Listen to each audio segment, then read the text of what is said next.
Dharwad commissionerate ವ್ಯಾಪ್ತಿಯ Vidyanagar police ಠಾಣಾ ಸರಹದ್ನಲ್ಲಿ ಕೆಲವು ಟೂ ವೀಲರ್ ಅಫೆನ್ಸಸ್ ಆಗಿದ್ದ ಹಿನ್ನೆಲೆಯಲ್ಲಿ ಜುರಿಸ್ಟಿಕ್ಷನ್ ACP ಇನ್ಸ್ಪೆಕ್ಟ್ರು, ಸಬ್ ಇನ್ಸ್ಪೆಕ್ಟರ್ಗಳು ಮತ್ತು ಅವ್ರದ್ದೊಂದು ತಂಡ ಕಾರ್ಯೋನ್ಮುಖರಾಗಿ ಯಾರು ಈ ಒಂದು ಕೃತ್ಯಗಳನ್ನು ಮಾಡಿದ್ದಾರೆ ಅಂತಂದು ಪತ್ತೆ ಮಾಡೋಂಥ ಸಂದರ್ಭದಲ್ಲಿ CCTV ಫುಟೇಜಲ್ಲಿ ಕೆಲವು ಇನ್ಫಾರ್ಮೇಷನ್ನು ಇನ್ಪುಟ್ಸ್ ಸಿಗುತ್ತೆ.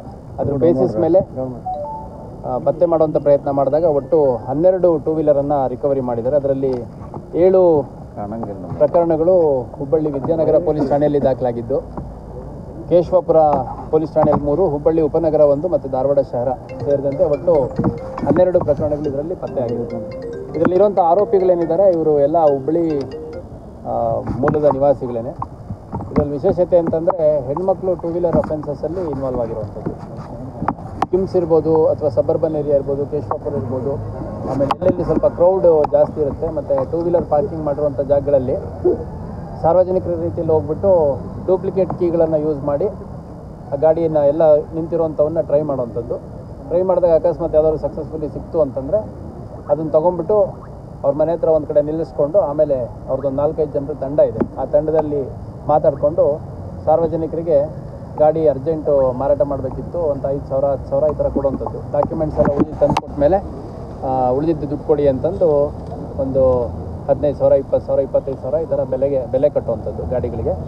ಅದು ಯಾವ ಮಾಡಲ್ಲು ಮತ್ತು ಯಾವ ಇಯರಲ್ಲಿ ಸೆಲ್ ಆಗಿದ್ದು ಅದರದ್ದೆಲ್ಲ ಡೀಟೇಲ್ಸು ರಫಾಗಿ ನೋಟ್ ಮಾಡ್ಕೊಂಬಿಟ್ಟು ಅದ್ರ ಬೇಸಿಸ್ ಮೇಲೆ ಮೋಸ ಮಾಡೋವಂಥ ಒಂದು ಜಾಲ ಮಾಡಿದರು. ಇದರಲ್ಲಿ ರೇಷ್ಮಾ ಅಂತ ಒಂದು ಹೆಂಗಸು, ಆಕೆ ಕೇಶವಾಪುರ ಭಾಗದವಳು, ಅದೇ ರೀತಿ ರವಿ ಅನ್ನೋವಂಥವನು, ಅವನು ಮತ್ತು ಈಕೆ ಭಾಳ ಹತ್ತಿರದಲ್ಲಿರ್ತಾರೆ, ಒಳ್ಳೆ ಒಡನಾಟ ಇರುತ್ತೆ ಅವರಲ್ಲಿ. ಮತ್ತು ಇವರಿಬ್ಬರು ಹೆಚ್ಚು ಟೂ ವೀಲರ್ ಅಫೆನ್ಸಸ್ ಮಾಡಿರುವಂಥದ್ದು ಕಂಡು ಬಂದಿದೆ.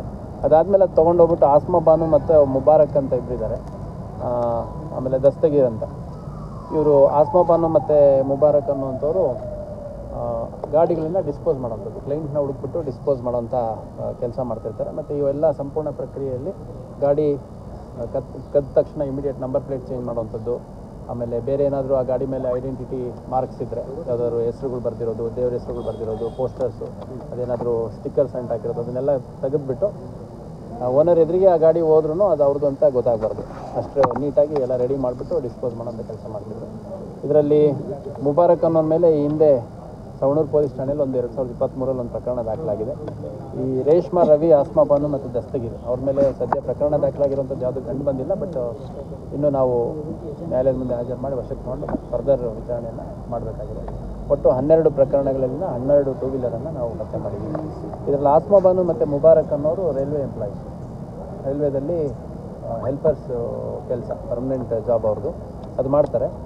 ಅದ್ರ ಜೊತೆಗೆ ಮೋಸ್ಟ್ಲಿ ಫ್ರೀ ಟೈಮ್ ಇದ್ದಾಗ ಈ ಕೆಲಸ ಕೂಡ ಮಾಡ್ತಿದ್ರು ಅಂತ ಅನ್ಸುತ್ತೆ. ಈ ಹಿಂದೆ ಯಾವ ಪ್ರಕರಣಗಳು ದಾಖಲಾಗಿದ್ದು ಸರ್? ತಂದೆ ತಾಯಿಗಳದ್ದು ನಾವು ಹೇಳಲಿಕ್ಕೆ ಇಷ್ಟಪಡಲ್ಲ, ಯಾಕಂದರೆ ಈ ಕೃತ್ಯ ಮಾಡೋಂಥದ್ದು ಯಾವ ತಂದೆ ತಾಯಿ ಹೇಳ್ಕೊಡ್ತಾರೆ ಕಳ್ತನ ಮಾಡ್ಕೊಂಬನ್ನಿ ಅಂತ. ಹಾಗಾಗಿ ನಾವು ಮಾಹಿತಿಯನ್ನು ತಂದೆ ತಾಯಿ, ಅವ್ರ ಪೇರೆಂಟ್ಸು, ಇನ್ನೊಂದು ಮತ್ತೊಂದು ಯಾವುದೂ ಕೊಡೋಕ್ಕೆ ಹೋಗಲ್ಲ. ಯಾರು ನಮಗೆ ಆರೋಪಿಗಳಿದ್ದಾರೆ ಆರೋಪಿಗಳ ಬಗ್ಗೆ ಮಾಹಿತಿಯನ್ನು ಕೊಡ್ಬೋದು. Very unfortunate. ಈ ಆಸ್ಮಾ ಬಾನು ಮತ್ತು ಮುಬಾರಕ್ ಏನಿದ್ದಾರೆ ಇವರು ರೈಲ್ವೆ ಎಂಪ್ಲಾಯೀಸ್ ಆಗಿ ಕೈ ತುಂಬ ಸಂಬಳ ಬರ್ತಿದ್ರು ಕೂಡ ಇಂಥ ಒಂದು ಕೃತ್ಯ ಮಾಡುವಂಥದ್ದು ಭಾಳ ಶಾಕಿಂಗ್ ನಮಗೂ. ಮತ್ತು ಹೆಣ್ಮಕ್ಳು ಈ ಥರ ಟೂ ವೀಲರ್ ಕದ್ದು ಡಿಸ್ಪೋಸ್ ಮಾಡ್ತಿರೋವಂಥದ್ದು ನಮಗಷ್ಟು ನಾವು ನೋಡಿಲ್ಲ ನಮ್ಮ ಸರ್ವೀಸಲ್ಲಿ. ಸೊ ಹಂಗಾಗಿ ಇದ್ರ ಜೊತೆಗೆ ಇನ್ನು ಯಾರ್ಯಾರು ಇವರಿಗೆ ಸಹಕರಿಸ್ತಿದ್ರು ಅನ್ನೋಂಥದ್ದೆಲ್ಲ ಪತ್ತೆ ಮಾಡಲಿಕ್ಕೆ ನಮ್ಮ ಅಧಿಕಾರಿಗಳಿಗೆ ಸೂಚನೆ. ಮಾಡ್ತಿದ್ರು, ಎಷ್ಟು ವರ್ಷದಿಂದ ಮಾಡ್ತಿದ್ರು, ಕಾರಣ ಈಗ 2023 ಕೇಸ್ ಇದಾವೆ ಇದರಲ್ಲಿ ಕೆಲವು, ಆಮೇಲೆ 24ರಲ್ಲಿ ಆಗಿರುವಂಥದ್ದು. ಇವಾಗ ನಮಗೆ ಆರೋಪಿಗಳು ನೋಡ್ರಿ ಹೆಂಗೆ ಮಾಡ್ತಾರೆ, ಕಳ್ಳರಾಗಲಿ ಅಥವಾ ಯಾರೇ ಮನೆ ಕಳ್ಳತನ ಮಾಡಿರೋ ರಾಬರಿ, ಯಾವ ಪೊಲೀಸರು ಪತ್ತೆ ಮಾಡಿರ್ತಾರೋ ಅವನ್ನ ಮಾತ್ರ ಒಪ್ಕೋತಾರೆ ಜನರಲ್ಲಿ. ನಾನು 2012ರಿಂದ ಮಾಡ್ತಿದ್ದೆ, 2016ರಿಂದ ಮಾಡ್ತಿದ್ದೆ, ಯಾವುದು ಹೇಳೋದಿಲ್ಲ. ನಮ್ಗೆ ಯಾವುದು ವಿತ್ ಎವಿಡೆನ್ಸ್ ಕ್ರಾಸ್ ವೆರಿಫೈ ಮಾಡ್ತೀವೋ ಹೌದು ಸರ್ ಅದೊಂದು ಮಾಡಿದ್ದೆ ಅಂತ ಹೇಳ್ತಾರೆ.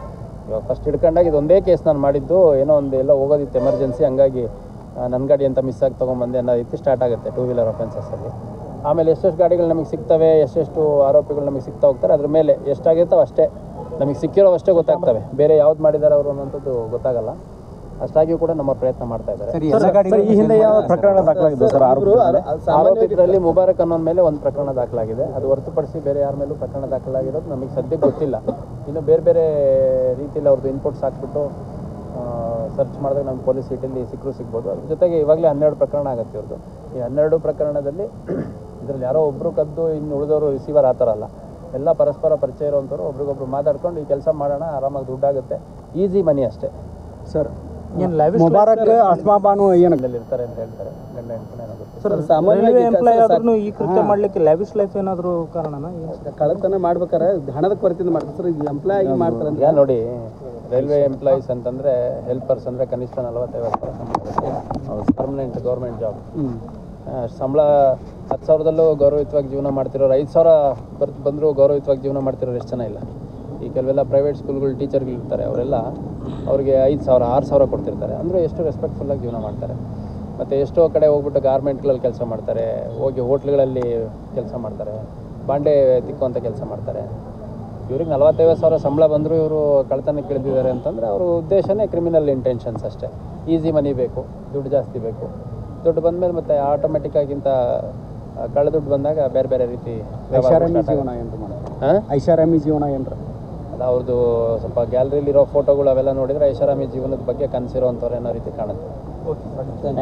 ಸರಿ, ಹೆಣ್ಮಕ್ಳು